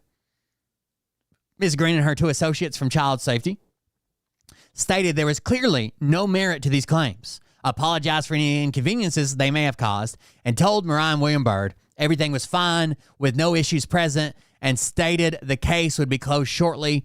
The case was later closed on Monday, December 30th, 2024. This motherfucker not only weaponize child protective service, it's one thing to call, like if a child's really in danger, but you probably want to weigh that with like, is the child going to be in a worse situation if they get taken away from somebody who, you know, has these issues, but it's not that bad? With, I'm just going to fucking lie about everything and hopefully their kids get taken away? What the fuck? On November 21st, 2024, William and Mariah Byrd attended a Thanksgiving lunch with one of their minor children at Love Chapel Elementary School from 11:25 to 11:55 a.m. After the lunch was completed, Mariah and William checked their son out of school and returned home. On the way home, on Jones Branch Road, William Byrd was driving to the campground at approximately 12:25 p.m. After passing the section of road that was gated off for residents only and passing two partially washed out sections, William and Mariah observed Kyle walking in the road and blocking any potential traffic from passing. Kyle did not notice the car coming up from behind him immediately. William slowed the car down to match the walking pace of Kyle while maintaining approximately 15 foot of clearance from Kyle. Within a few seconds, Kyle looks over his left shoulder, notices the vehicle, raises his drink in a cheers-like motion, and walks towards the right side of the road. Once the lane is clear, William maneuvers the car to the left side of the road and drives around Kyle. As soon as William and Mariah pass Kyle with their automobile, Kyle yells something at the car and throws his hands in the air. None of the three occupants of the vehicle understand what Kyle has yelled and continue home. Kyle continues his walk into the neighboring property of the campground. Kyle spoke with numerous people that day, including campground residents, claiming that William and Mariah tried to hit him with their automobile. Kyle also claims that he has called the police and tells Rob the police will be there soon to arrest William.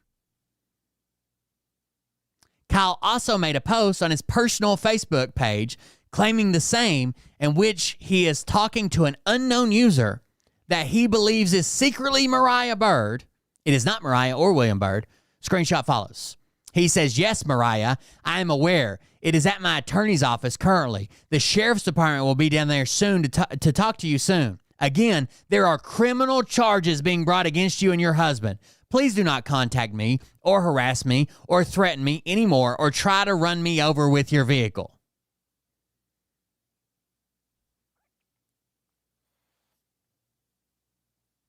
Mariah and William Byrd have been made aware that Kyle may try to get them into legal trouble after being warned by residents of the Nolichucky Gorge Campground and employees of the neighboring property.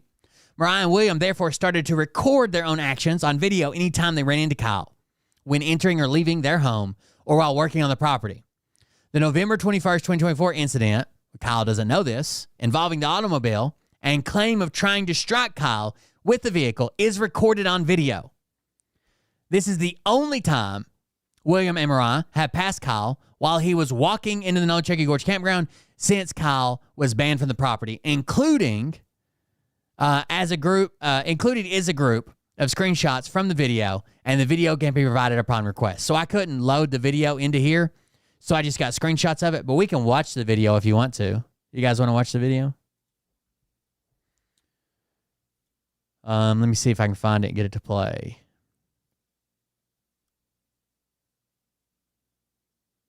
It's just 11 seconds. It's literally, I've played it on the show before, I think.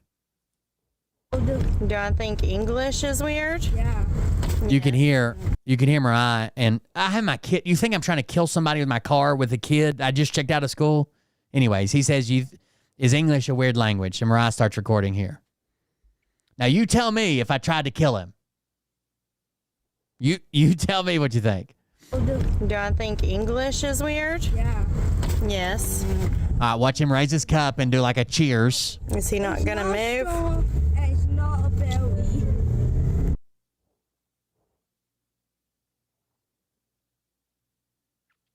That was why he contacted the police and tried to get criminal charges brought against me for trying to kill him with my car. Here it is again. Do I think English? If I was trying to kill him with my car, why if I was just trying to hit him, why would I stop behind him? is weird? Yeah. Yes. Mariah says he's not going to move. I said, I don't know. And he does. Me too, because stop it. Is he not gonna move? Straw, and it's not a belly. That's it. That's the whole encounter. As soon as we finished recording, that's when he yelled something. And me and Mariah, I thought she was still recording. I was like, did he yell something? She's like, I don't know. And we went on about our life.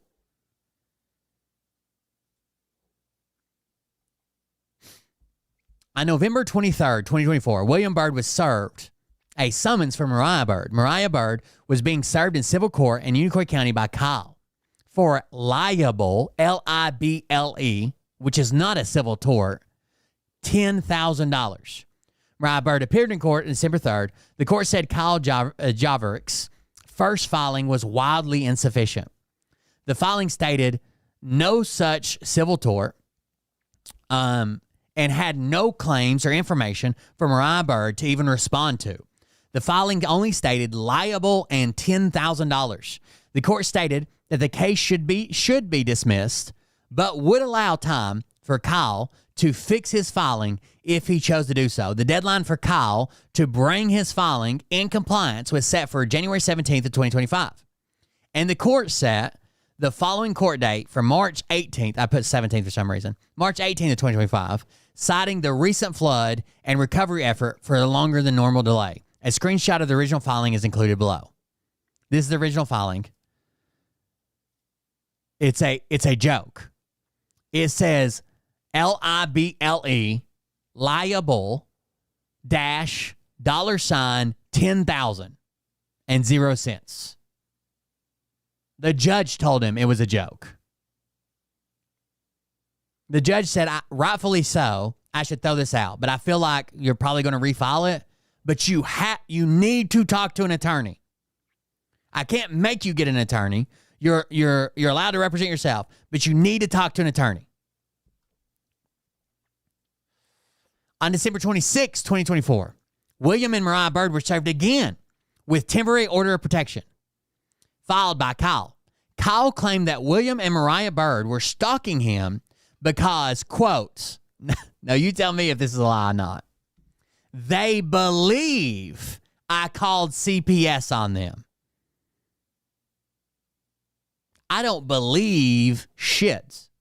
I know that you are texting and bragging and waiting on the road asking people if they were CPS because you called CPS. They believe I called CPS on them and swerved at me in their car. While it is true that Kyle not only called Child Protective Services against Mariah William Byrd and has also admitted this fact, and there is a recorded video of the alleged automobile incident, Mariah and William have had little to no contact with Kyle in any way, shape, or form. In fact, the only time William and Mariah Byrd have even seen Kyle is when Kyle himself drives over 45 minutes from his home to come to where Mariah and William live. How can we be stalking him when he comes to us every fucking day and sits at the end of our driveway? Could you imagine if your complaint in front of the court was that somebody was stalking you and they're like, well, where do you see them? And you're like, I get in my car and drive an hour every fucking day and sit at their mailbox. And then when they come out, they're stalking me.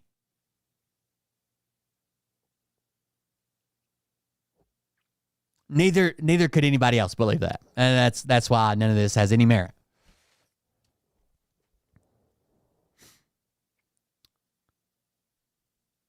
Kyle travels from his home to spend many hours, sometimes to include spending the night, at the neighboring property on the dead-end road where the Nolichucky Gorge campground and neighboring property are located. Kyle essentially has filed a temporary protective order and then sits in the driveway of the very same people he has filed it against, William and Mariah Byrd, as they try to just live their lives.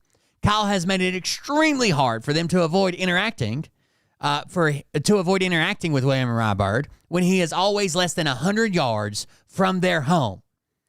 And it is literally within arm's reach anytime they need to leave their home. In fact, The last interaction between Kyle, Mariah, and William that was not instigated by Kyle traveling to where William and Mariah live was on November 20th, 2024, after Mariah made a post on her personal Facebook page about her frustration with Kyle threatening to call Child Protective Services on her and her kids, and then, unrelated apparently, Child Protective Services showing up that day. Then, Kyle came to her personal Facebook page to tell Mariah and William they would soon be arrested, and admits in a text message to linking this post purposefully back to his own profile to help in his goal to bury them and take that camper, the home that William and Mariah reside in with their 2 minor children. This is a clear misuse of applicable Tennessee law. Kyle is trying anything and everything he can to intimidate and harass and irritate Mariah and William Byrd with any path available to him. There should be repercussions for someone trying to weaponize the justice system out of spite. If anyone in this situation needs an order of protection, it is obviously William and Mariah Byrd. William and Mariah Byrd are clearly to the point of being harassed by Kyle. Then we have these protective orders, which are kind of interesting. This one says Kyle and his daughter against Mariah. It says, respondent is stalking me because she believes I reported her children to DSS. Her and her husband have been consistently stalking me on social media, messaging friends and family, and also my girlfriends who left due to fear of this situation. He claims that his girlfriend who left weeks before we even interacted with him left because we're doing something. His girlfriend fled from him while he wasn't home. And he claims that his girlfriend left because of me and Mariah somehow. Also revved and swerved car at me while I was walking on side of road.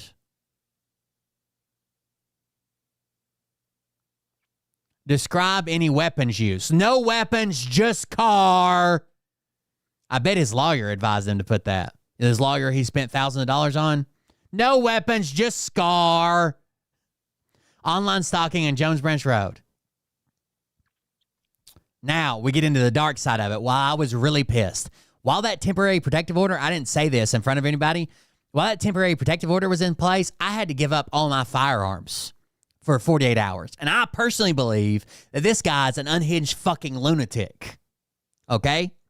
So the responsibility of protecting my family, which I usually do with my firearms, was stripped away from me while he made posts like this. On January 3rd, 2025, Kyle made one of a few recent public Facebook posts, always later deleted, on the topics of suicide. In his post, Kyle makes a statement that seems to be in relation to taking his own life. Kyle posts expresses pain and suffering and a desire to end his life because Kyle just can't take it anymore.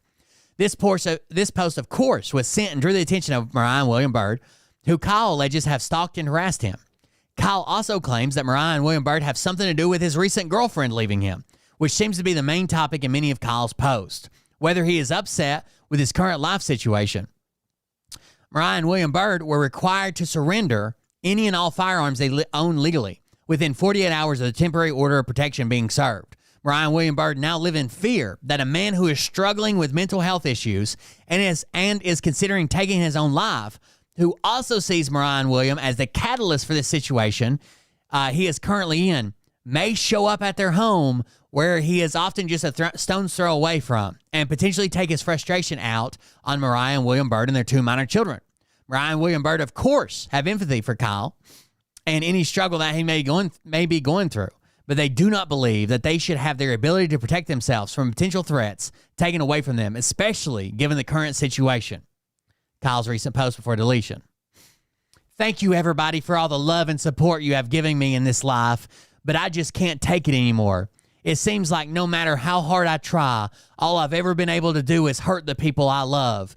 And I can't understand how, but it is true. The truth is, I've hated this life for so long that I've only been hanging around for my daughter's sake.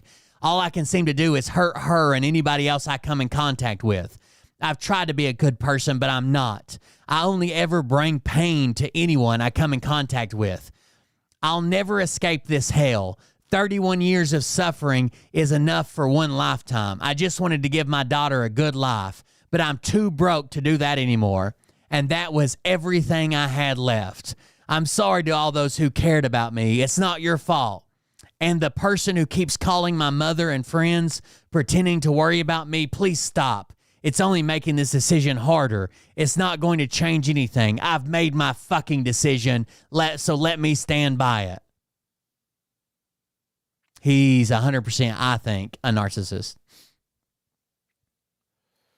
I spent like several days obsessing over this manifesto. There's not a goddamn piece of evidence that exists that hasn't been documented in this. And this is just the first iteration. It gets worse. I can't show that, but there's more. People are saying, miss you, bro. Let's paddle sometime. Yeah, absolutely. I miss those days. I wish they'd come. Don't talk like this. You push through for your daughter and the people that love you. Life is hard, but we hang on to the good times and remember this will pass. I love you. I love you too, but I'm just tired of hurting everybody I love. This world just doesn't make sense anymore, and it never will. I'm raw, numb, hopeless, and defeated. Everything I've tried to do has only made other people's lives worse, including my own. There is no turning back now. Everything is the way it needs to be. Now, this honestly had me like, hey, I can't even own a firearm, and this motherfucker who sees me as a catalyst for everything in his life right now could just come over and kill my whole fucking family, right? Before he kills himself. Get fucked, dude. Get fucked.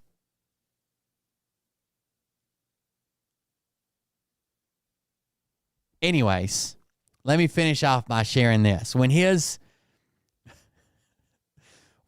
court paperwork wasn't enough, right? It wasn't sufficient.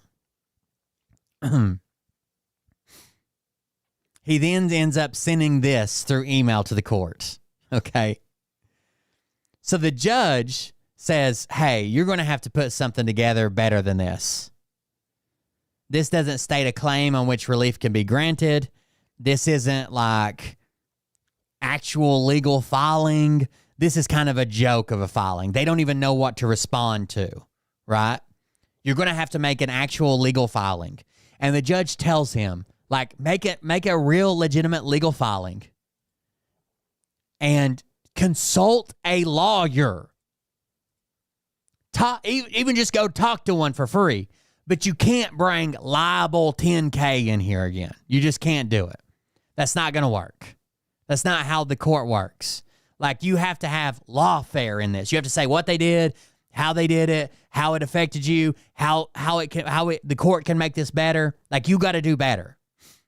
And this is what this stupid motherfucker sent back to the court.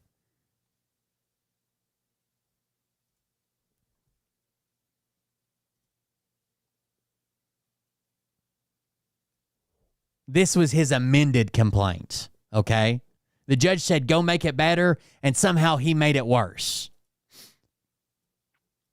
On 11/16, date's wrong. Dates are wrong by like 20 days. By a week and a half, 10 days. On 11/16, defendant Mariah Bird publicly posted content about plaintiff Kyle Javerick with intent to harass, defame, and humiliate the plaintiff. Subsequently, on 11/17, defendant Will Bird posted publicly a 2-hour-long YouTube video also meant to harass, defame, and humiliate. So first of all, this is the liable case. I'm not even named in it. The only thing my name was on a restraining order. This is the case he brought against Mariah for her Facebook post. So anything that has to do with me is just wrong. I'm not even named in this case. I'm sitting in the goddamn audience. I'm in the audience, so I don't know what the fuck this has to do with me.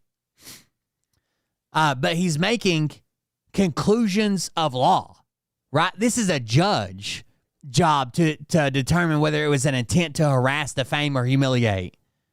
Not his. Plaintiff requested defendants to cease and desist multiple times. Not true. In fact, all he did was argue with Mariah, and he's never asked me a goddamn thing, ever, about this. Defendants refused multiple requests and continued efforts to harass, defame, and humiliate the plaintiff. Obviously not true because we've never been asked. As a result, harassment from defendants have caused severe mental anguish to plaintiff, including ability to help himself and his daughter recover from the impacts of Hurricane Helene. Again, where he lives, I was affected by the storm, motherfucker, not you.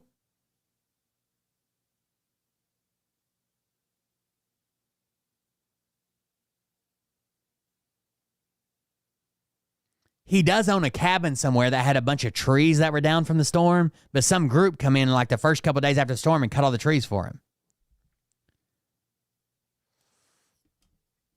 Wherefore, that's the only word he could find. That sounds legally. Wherefore, plaintiff respectfully requests that this court enter a judgment immediately off the bat. This is just the filing for the case. And he's like, judgment for $10,000 plus costs and reasonable attorney fees. And again, reasonable attorney fees. What is the one thing that Kyle has not had this entire time? From start to finish, the one thing that Kyle has not had is an attorney. But he can't help himself. He lies better than anybody lies. His lies are better than anybody's lies, and nobody can beat his. Who the fuck asks for attorney fees without an attorney?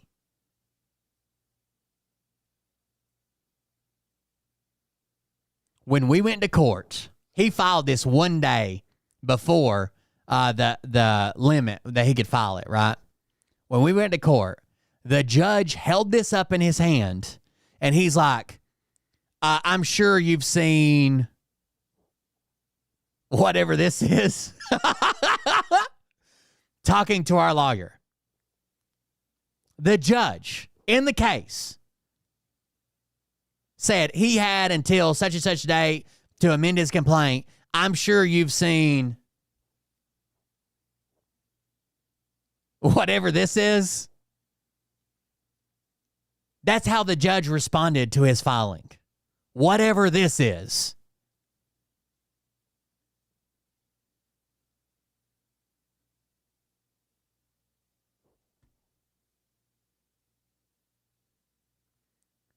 And I guarantee you, in his head, he still thinks he could have won this. Well, if I had just showed up, I didn't show up because I didn't want to ruin their lives.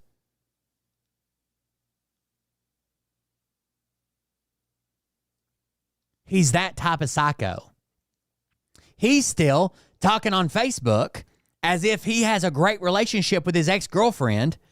And from everything we've heard from multiple witnesses, he had a falling out with her over New Year's and screamed in front of her and his daughter that he was going to leak her nudes.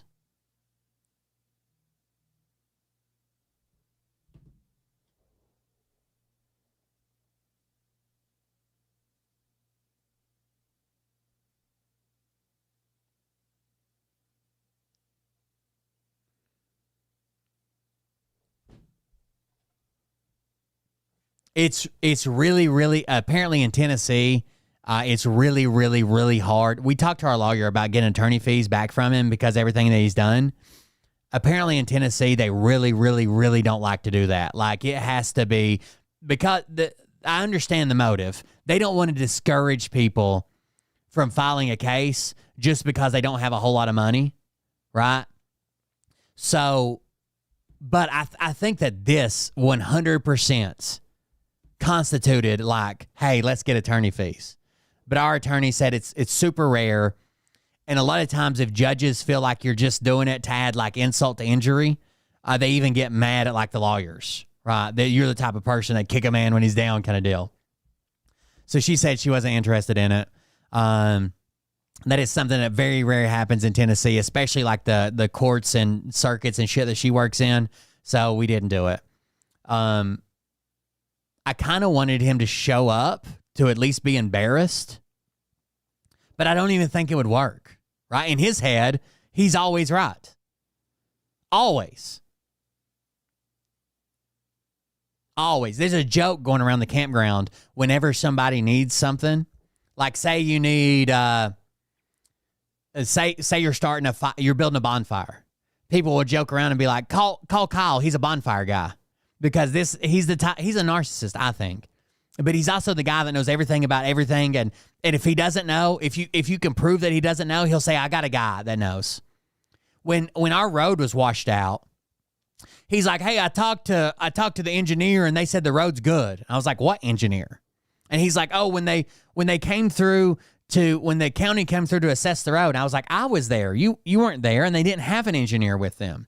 And he's like, oh yeah, I know, but I talked to that guy later, and then I got a guy who's a civil road engineer, and he told me the road was good. And I was like, a civil road engineer risked his entire career and life, potentially, if someone dies, on telling you that our road was good for traffic without even seeing the road?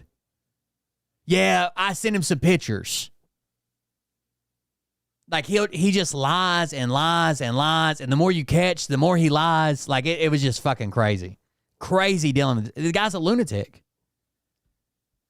The first day he showed up to court with his head shaved, like short, not bald, and all blue, like denim blue jumpsuit. He looked like he had just walked out of a Holocaust survivors museum. Fucking lunatic, dude. I don't know. There you have it, chat. That's the manifesto. That's what I was working on when I canceled the show a couple times. It was gathering all the screenshots and trying to put it all together and staying up at night before court or before the lawyer's appointment. I was at it. This has been a piece that I've been adding to as it goes. So there you go. That's the big secrets out now. We won both cases in stellar fashion. There was no doubt whatsoever at any point that we were going to win. The point was, like, if I brought it up before court, first of all, he would know what we had to go to court with. Second of all, those were all going to be new points that he was going to try to bring up. Well, then they talked about me this day. Then they talked about me this day. Then they talked about me this day. Then they talked about me this day. These are all my opinions and my true belief. I haven't entered out anything that I know to be false or that I entertain doubts about being false. Everything I put out here are 100% true to me or my personal opinions. So you can take that back to court, I guess. But there you go, folks. That's it. The great manifesto for the Kyle court case. It has been a long journey from CPS showing up at our house and asking our kids and shit, and these crazy claims about. You want to know what's even crazier? After the storm, and before Kyle claimed that our kids needed to be taken away from us, he messaged Mariah and asked her to babysit his kid. Imagine calling somebody and saying, hey, you're really good with my kid, and I was wondering if they could hang out with you and stay with you, and you babysit them for a while. And then a few days later deciding that our kids need to be taken away from us through CPS because of the conditions they live in. Of course that wasn't true. He just wanted to weaponize the fucking system. He wanted to use it as a way to cause us fucking mental anguish, cost us money, fuck around with us, whatever. Joke's on him.